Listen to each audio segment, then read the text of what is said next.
Hi hello friends, welcome to my channel. ಹೇಗಿದ್ರೆ ಸ್ನೇಹಿತರೆ ಎಲ್ಲರೂ ಹೋಪ್ ಎಲ್ಲರೂ ತುಂಬ ಚೆನ್ನಾಗಿದ್ದೀರಾ ಅಂತ ಭಾವಿಸ್ತಾ ಇವತ್ತಿನ ವೀಡಿಯೋನ ಸ್ಟಾರ್ಟ್ ಮಾಡೋದನ್ನು. ಇವತ್ತಿನ ವಿಡಿಯೋ ಬಂದು ಮಾವಿನ ಹಣ್ಣಿನಿಂದ ಒಂದು ಕೇಸರಿ ಬಾತ್ ಯಾವ ರೀತಿ ಮಾಡೋದು ಅಂತ ಈ ವಿಡಿಯೋದಲ್ಲಿ ಶೇರ್ ಮಾಡ್ಕೊಂಡಿದ್ದೀನಿ. ಎಲ್ಲರೂ ಪೈನಾಪಲ್ ಕೇಸರಿ ಬಾತು, ಬನಾನಾ ಕೇಸರಿ ಬಾತು ಎಲ್ಲ ಮಾಡ್ತಾರೆ.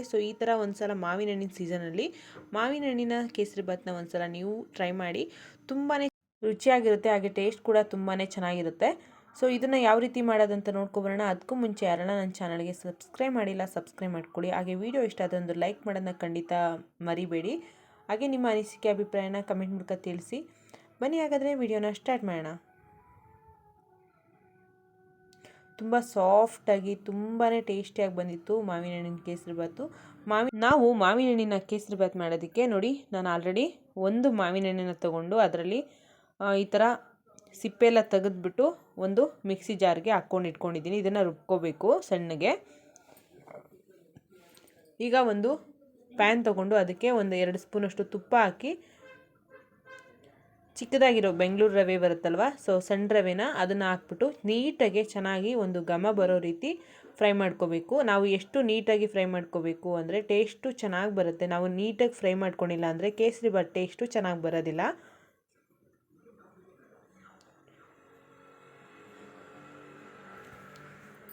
ಒಂದು 10 ನಿಮಿಷ ಆದರೂ ನೀಟಾಗೆ ಲೋ ಫ್ಲೇಮಲ್ಲಿ ರವೆನ ಚೆನ್ನಾಗಿ ಮಿಕ್ಸ್ ಮಾಡ್ಕೋಬೇಕು, ಚೆನ್ನಾಗಿ ಫ್ರೈ ಮಾಡ್ಕೋಬೇಕಾಗುತ್ತೆ.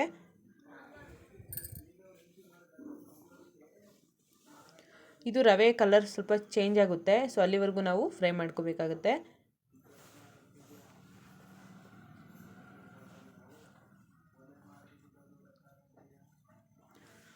ನೋಡಿ, ನಿಮಗೆ ಗೊತ್ತಾಗ್ತಿರ್ಬೋದು.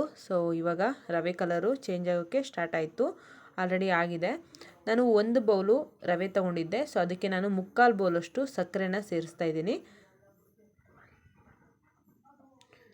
ಈಗ ರವೆಯಲ್ಲಿ ಸಕ್ಕರೆನ ಒಂದ್ಸಲ ಈ ಥರ ಮಿಕ್ಸ್ ಮಾಡಿಕೊಂಡು ಚೆನ್ನಾಗಿ ಫ್ರೈ ಮಾಡ್ಕೋಬೇಕಾಗುತ್ತೆ. ನಾವು ಇನ್ನೊಂದು ಥರನೂ ಕೂಡ ಕೇಸರಿ ಬಾತ್ ಮಾಡ್ಬೋದು. ಇದು ತುಂಬ ಈಸಿ ಮೆಥಡು.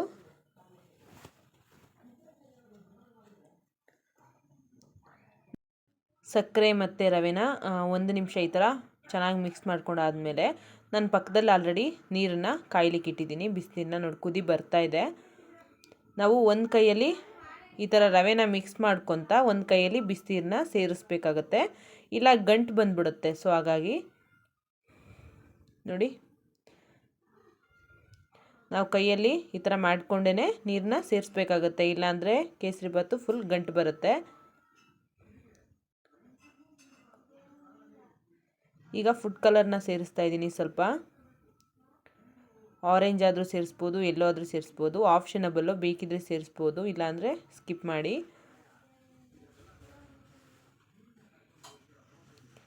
ಈ ಕಲರ್ ಚೆನ್ನಾಗಿ ಬೆರೆಯೋ ರೀತಿ ಈ ಥರ ಮಿಕ್ಸ್ ಮಾಡ್ಕೋಬೇಕು. ಈಗ ನಾನು ಏಲಕ್ಕಿನ ಸಣ್ಣದಾಗಿ ಪುಡಿ ಮಾಡಿ ಇಟ್ಕೊಂಡಿದ್ದೆ, ಏಲಕ್ಕಿ ಪೌಡರ್ ಕೂಡ ಸೇರಿಸ್ತಾ ಇದ್ದೀನಿ. ಏಲಕ್ಕಿ ಪೌಡರು ಚೆನ್ನಾಗಿ ಫ್ಲೇವರ್ ಕೊಡುತ್ತೆ, ಕೇಸರಿ ಬಾತ್ ಟೇಸ್ಟ್ ತುಂಬಾ ಚೆನ್ನಾಗಿರುತ್ತೆ. ಯಾವುದೇ ಕಾರಣಕ್ಕೂ ಏಲಕ್ಕಿನ ಮಿಸ್ ಮಾಡಬೇಡಿ ಕೇಸರಿ ಬಾತ್ಗೆ, ಆ ಫ್ಲೇವರೇ ತುಂಬಾ ಚೆನ್ನಾಗಿರುತ್ತೆ. ನೋಡಿ, ನಾನು ಮಿಕ್ಸಿ ಜಾರಲ್ಲಿ ಮಾವಿನ ಹಣ್ಣನ್ನ ಈ ಥರ ನುಣ್ಣಗೆ ಪೇಸ್ಟ್ ಮಾಡಿದ್ದೀನಿ. ಈಗ ಈ ಮಾವಿನ ಹಣ್ಣು ಕೂಡ ಈ ಒಂದು ಕೇಸರಿ ಬಾತಿಗೆ ಆ್ಯಡ್ ಮಾಡೋಣ. ನೋಡಿ, ಚೆನ್ನಾಗಿ ಸೇರಿಸ್ಬಿಟ್ಟು ಒಂದೊಳ್ಳೆ ಮಿಕ್ಸ್ ಮಾಡ್ಕೋಬೇಕಾಗುತ್ತೆ. ನೋಡಿ ಎಷ್ಟು ಕಲರ್ಫುಲ್ಲಾಗಿ ಕಾಣ್ತಾ ಇದೆ. ಕಲರ್ ಅಷ್ಟೇ ಅಲ್ಲ, ಟೇಸ್ಟ್ ಕೂಡ ತುಂಬಾ ಚೆನ್ನಾಗಿ ಬಂದಿತ್ತು. ಮಾವಿನ ಹಣ್ಣು ಕೇಸರಿ ಬಾತಿನ ಜೊತೆ ಚೆನ್ನಾಗಿ ಬೆರೆಯೋ ರೀತಿ ಮಿಕ್ಸ್ ಮಾಡ್ಕೋಬೇಕಾಗುತ್ತೆ.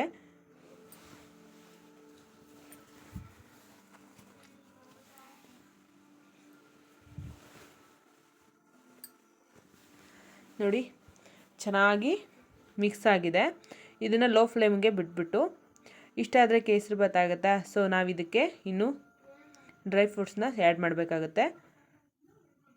ಒಂದು 2-3 ಸ್ಪೂನಷ್ಟು ತುಪ್ಪ, ನಾನು ಚಿಕ್ಕದಾಗಿ ಹೆಚ್ಚಿಟ್ಕೊಂಡಿರೋಂಥ ಬಾದಾಮಿನ ಸೇರಿಸ್ತಾ ಇದ್ದೀನಿ.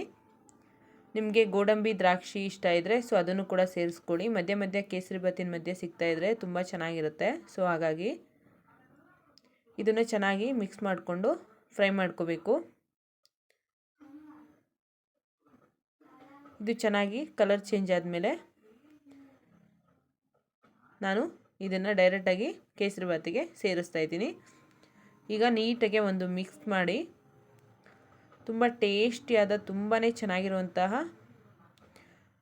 ಮಾವಿನ ಹಣ್ಣಿನ ಕೇಸರಿಬಾತು ತುಂಬಾ ಈಸಿಯಾಗಿರುತ್ತೆ ಸ್ನೇಹಿತರೆ, ತುಂಬಾ ಟೇಸ್ಟಿಯಾಗಿ ಕೂಡ ಇರುತ್ತೆ. ಸೊ ಒಂದ್ಸಲ ಟ್ರೈ ಮಾಡಿ ನೋಡಿ ಯಾವ ರೀತಿ ಬಂತು ಈ ರೆಸಿಪಿ ಅಂತ ನಿಮಗೆ ಕಮೆಂಟ್ ಮೂಲಕ ತಿಳಿಸಿ. ಹಾಗೆ ಈ ವಿಡಿಯೋ ಇಷ್ಟ ಆದರೆ ಒಂದು ಲೈಕ್ ಮಾಡಿ. ಇನ್ನೂ ಯಾರೆಲ್ಲ ನನ್ನ ಚಾನಲ್ಗೆ ಸಬ್ಸ್ಕ್ರೈಬ್ ಮಾಡಿಲ್ಲ ಸಬ್ಸ್ಕ್ರೈಬ್ ಮಾಡಿಕೊಡಿ. ಮುಂದಿನ ವಿಡಿಯೋ ಜೊತೆ ಮತ್ತೆ ಸಿಗ್ತೀನಿ. ಅಲ್ಲಿವರೆಗೂ ಹೀಗೆ ಸಪೋರ್ಟ್ ಮಾಡಿ ಅಂತ ಹೇಳ್ತಾ ಥ್ಯಾಂಕ್ ಯು ಫಾರ್ ವಾಚಿಂಗ್.